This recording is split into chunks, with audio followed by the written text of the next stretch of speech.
Здравейте хора, вие сте с моя канал и днес продължаваме с анбоксинг и днеска първото, което ще анбоксваме е моето шише с филтър. И това шише с идеята да го ползвам и грабвам интересната кутия и го разгледам с интерес от всички страни, оглеждам я от всякъде и след това правя, няма лепенки, така е по-лесно. Отварям и изваждам шишето от кутията.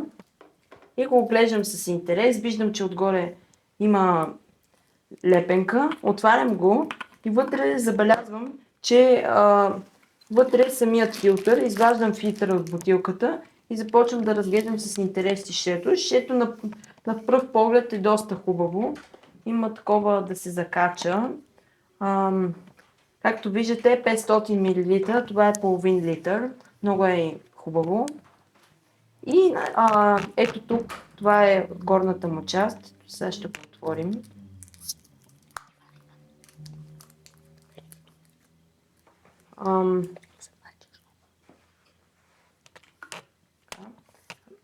Това не знам за какво са го слага, сигурно да няма влага.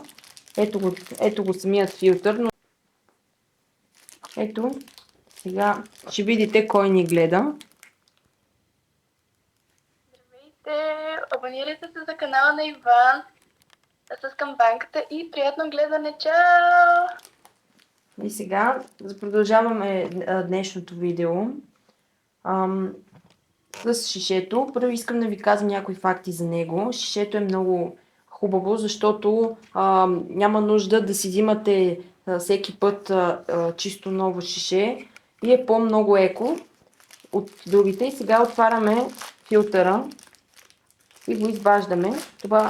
Филтърът може да се сменя, така че исках да кажа в Била, може да си смените филтъра. Ето така изглежда филтърът. Филтърът е доста малък. Поставя се ето тук, в дупката.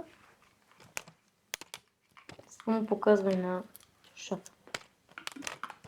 Ето така. Завинтваме горната част.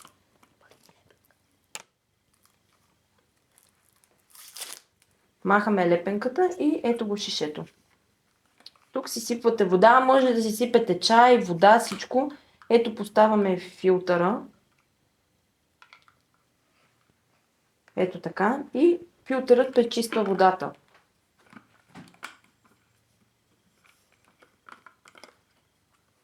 Ето, така изглежда шишето в цялостния му вид. Наистина е много елегантно. Има различни, има розови, има сини, има черни, има бели, има зелени, всякакви цветове, но на мен много ми харесва елегантно зелено, защото е наистина много красиво. Може тук да си го закачите, може да го използвате за спорт, за фитнес, за всичко. Искам да ви кажа, че това шише, ако го намерите на промоция, може да го вземете за не повече от 26 лева. Но можете и да го намерите за 30 лева, зависи от цената, макар че гледах последно в Била се продаваше по 40 лева, което, не по чистка, извиняйте, се продаваше по 30 лева, което е доста висока цена, но ако го намерите на промоция, може да си го вземете. Ето. Сега ще ви покажа как се отваря. Ето. И тук се пие.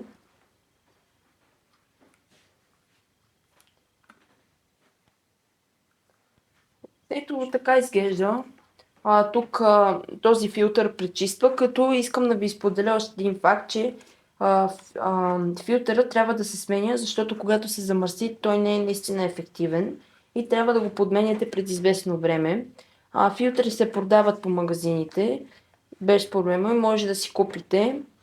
Искам да ви кажа, че също шишето, тук е показано, че едно такова шише може да балансира количеството из пластмаса при направата на 300 обикновени пластмасови шишета за вода.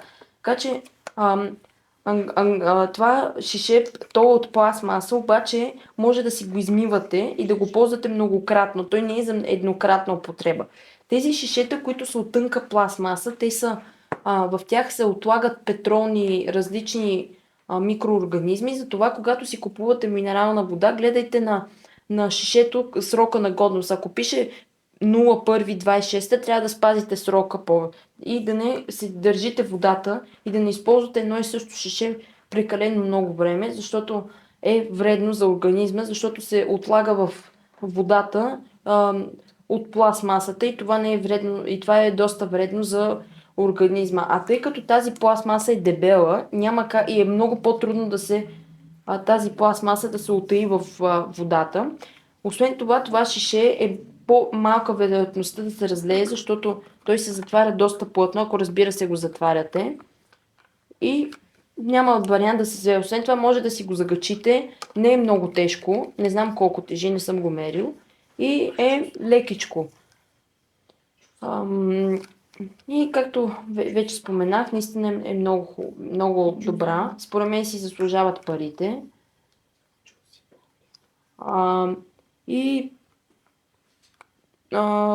Мисля, че е една добра инвестиция, ако искате да сте по-еко, да не дадете много пари и да сте ангажирани за природата и може да си слагате в него, то не е термос, но може да си слагате всякакви напитки, студени чайова вода, кола, всякакви напитки и ни изобщо не тежи. Много мои съученици от моя клас имат такива шишета и да ви кажа, че според мен са по-екологични и по-добър вариант, отколкото нормалните такива. Искам да ви кажа друг факт, че това шише напълно може да се побере в един джоб на раница, може да го сложите в подставката за шишета на колелото и да го използвате за всякакъв вид спорт. Шишето е направено много здраво, добра е изработката, харесва ми. Харесва ми това, че пак споменавам, може да се закача и като цяло съм добри. Едната лоша новина е, че ако не сте свикнали да пиете от такова шише, ще ви е малко трудно, защото няма гърло, ами се пие от това малко, не знам точно как да го отворя, от това малко смукало и ще ми е малко трудно ето. Ще ви е малко трудно да свикнете, но според мен няма да имате някакъв проблем. То се лапа и просто вие си смуквате вода от шишето и няма никакъв проблем, когато свикнете. Искам да ви кажа, че филтърът, когато го купите, той не се плаща, той си влиза в комплекта препоръчително е да изплаквате след например, газирана напитка, да изплаквате шишето, за да не остава захар по него. И искам да ви кажа, че един филтър може да издържи около една година, ако във водата няма сериозни боклуци. Имайте предвид, че филтъра не може да се справи с много едри боклуци. Например, ако плюете вътре храна и солети и такива, той може да пречисти до някъде водата. Това не е такъв филтър, който може да пречисти всякакви едър вид боклуци, да ги премахне и водата да я направи кристално чиста, като някой язовир. Не казвам, че не може да пречисти, но казвам, че може да задържи сравнително малки частици. Не може да задържа абсолютно всички боклуци във водата. И не забравяйте тази вода, която е вътре в шишето, да си я сменяте, защото пак ако има боклуци в нея, дори филтъра да ги пречисти, филтърът може да се задръсти и пак да поемате някакви боклуци. Но това не е проблем и не забравяйте също да си сменяте филтъра, това защото също гарантира хигиената.